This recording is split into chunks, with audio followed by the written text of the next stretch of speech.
ہے زندگی کا، اگر آپ اجازت دیں تو سناؤں گا، اگر بات لمبی ہو گئی تو ختم کر دیتا ہوں۔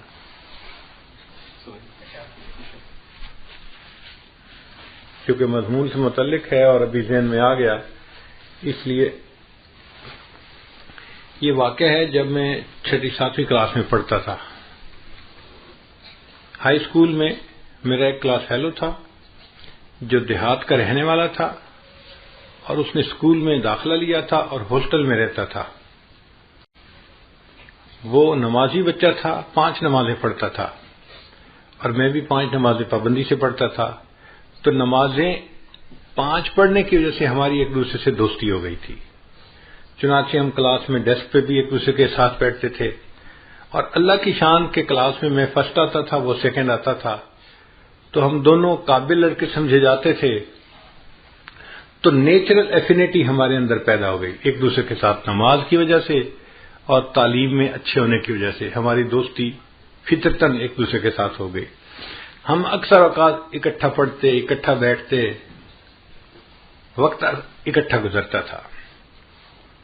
اب اس دوران کبھی کبھی دیہات کا تذکرہ ہوتا، تو میں نے اپنی زندگی میں کبھی دیہات نہیں دیکھا تھا، شہر میں پیدا ہوئے، زندگی گزاری، ہمیں دیہات کا کنسیپٹ نہیں تھا۔ اس زمانے میں مجھے یہ بھی پتہ نہیں تھا کہ گندم کسی پودے پہ لگتی ہے یا کسی درخت کے اوپر لگتی ہے، مجھے کچھ پتہ نہیں تھا۔ تو میں اس سے اٹھ پٹانگ سوال پوچھتا، یہ سبزی کیسے ہوتی ہے، یہ کیسی ہوتی ہے، یہ کیسے ہوتا ہے، یہ کہاں لگتی ہے، اس کا پودا کیسے ہوتا ہے۔ وہ مجھے سمجھاتا تو صحیح، مگر ساتھ ساتھ میری سادگی پہ ہنستا بھی صحیح کہ کیسے بے وقوفی کے سوال پوچھتا ہے۔ ایک دن مجھے کہنے لگا، یار 2 مہینے کی چھٹیاں آنے والی ہیں، اگر تم 3 دن کے لیے میرے گھر مہمان آ جاؤ تو میں تمہیں دیہات کی سیر کرواؤں گا اور سبزیوں کی فصلیں آنکھوں سے دکھاؤں گا۔ میں نے بڑا ایکسائٹڈ فیل کیا، اچھا میں سبزیاں دیکھوں گا، دیہات دیکھوں گا۔ تو میں نے گھر آ کے امی سے کہا کہ امی میرے دوست نے مجھے دعوت دی ہے، میں نے 3 دن کے لیے اس کے گھر جانے کا وعدہ کر لیا ہے۔ امی نے کہا بیٹا اپنے بڑے بھائی کے ساتھ چلے جانا، کوئی مسئلہ نہیں، چھٹیاں ہیں، 3 دن اس کے پاس رہ آنا۔ تو میں اپنے بڑے بھائی کے ساتھ، چونکہ میں تو چھوٹا تھا، تو بڑے بھائی کے ساتھ ان کے ہاں چلا گیا۔ رات ہم نے گزاری، اگلے دن فجر کی نماز پڑھی تو فجر کے بعد بہت ٹھنڈی فضا تھی۔ دیہاتوں میں گرمیوں کے موسم میں فجر کا وقت بڑا سہانا ہوتا ہے، صاف ستھری ڈسٹ فری ہوا ہوتی ہے، اور سبزیاں لہلہاتی ہوئی ہوتی ہیں، اور انسان حیران ہوتا ہے دیکھ کے ان کو، نیچرل حسن بندے کو نظر آتا ہے۔ میرا دوست مجھے کہنے لگا آؤ میں آپ کو سبزیوں کی سیر کرواؤں، میں نے کہا ٹھیک ہے۔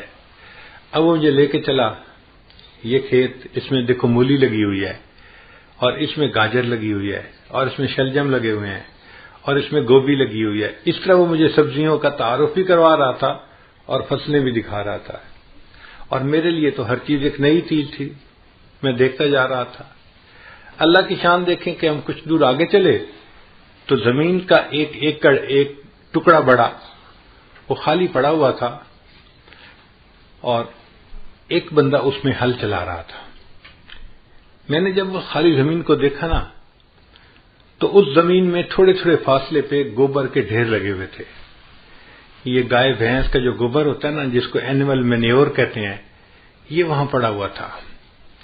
مجھے میرے والدین نے یہ بتایا تھا کہ بیٹا تم نماز تو شروع کر چکے ہو، اب جانوروں کے پیشاب پخانے سے بچنا، وہ ناپاک ہوتا ہے، اور جانوروں کی عادت ہوتی ہے قریب سے کوئی گزرے نا تو وہ دم ہلاتے ہیں اور ان کے چھینٹے دور تک جاتے ہیں۔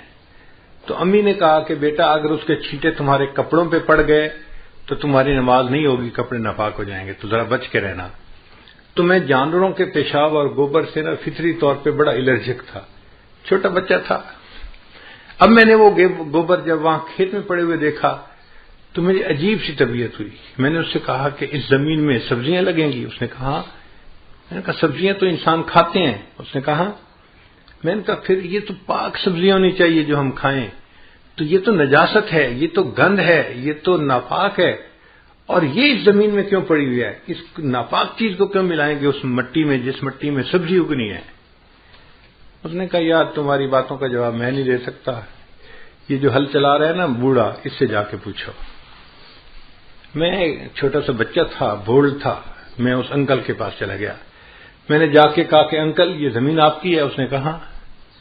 میں نے کہا اس زمین میں آپ نے سبزیاں لگانی ہیں؟ اس نے کہا میں نے سبزی لگانی ہے.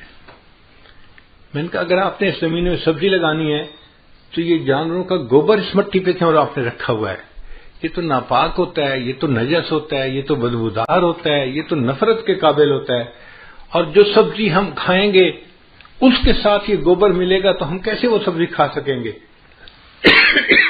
اس نے کہا بچے تمہاری نظر میں یہ گوبر ہے، میری نظر میں یہ فرٹیلائزر ہے، میں اسے زمین میں ملاؤں گا اور سبزی لگاؤں گا تو سبزی کے سائز بہتر ہو جائے گا، کوالٹی بہتر ہو جائے گی، اس فرٹیلائزر سے سبزی کو فائدہ ہو جائے گا اور میرا پروفٹ بڑھ جائے گا، اس لیے میں نے یہ گوبر رکھا ہے زمین میں ملانے کے لیے.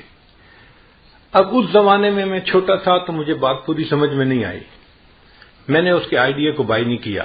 میں نے کہا نہیں آپ غلط کر رہے ہیں، آپ کو ایسا نہیں کرنا چاہیے اور یہ سارا گوبر یہاں سے اٹھا دینا چاہیے اور اس کو مٹی میں نہیں ملانا چاہیے. اس وقت میں یہ کہہ کے آ گیا. آج اس عمر میں جب میں اپنے بچپن کے اس واقعے کو یاد کرتا ہوں تو مجھے یہ بات سمجھ میں آتی ہے کہ جسے ہم نجاست کہتے ہیں، گندگی کہتے ہیں، نفرت کی نظر سے دیکھتے ہیں، جس میں بدبو ہے، جو ناپاک ہے، اس چیز کو اگر کسی کھیت میں ملایا جاتا ہے تو وہ چیز کھیتی کو فائدہ دے دیتی ہے. ہم انسان ہو کر اگر ساتھ والے بندے کو فائدہ نہیں دیتے تو کہیں قیامت کے دن اللہ کی نظر میں ہم گندگی اور گوبر سے زیادہ گئے گزرے تو نہیں بن جائیں گے.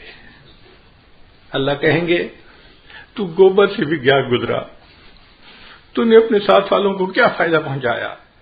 گھر والوں کو تیرا فائدہ، نہ تیرے رشتہ داروں کو فائدہ، نہ دوستوں کو فائدہ. تو بدخواہ آدمی تھا، ہر وقت برا سوچتا تھا، ہر وقت دوسروں کی غیبت کرتا تھا، ہر وقت دوسروں پہ بہتان تراشیاں کرتا تھا، ہر وقت دوسروں کے بارے میں نیگیٹو کمنٹس دیتا تھا، عزتیں اچھالتا تھا. تو کہاں کا اچھا انسان ہے؟ تو گوبر سے بھی کیا گزرا ہے. تو اللہ تعالی ہمارے اندر خیرخواہی کے جذبے کو بڑھائے اور ہم ایک اچھے خیرخواہ انسان بن کے زندگی گزارے. آپ سوچئے اگر سب انسان ایک دوسرے کے ایسے خیرخواہ بن جائیں گے تو معاشرے میں کتنی محبتیں ہوں گی، پیار ہوگا، الفت ہوگی. صحیح انسانیت کی تصویر ہمیں اس معاشرے میں نظر آئے گی.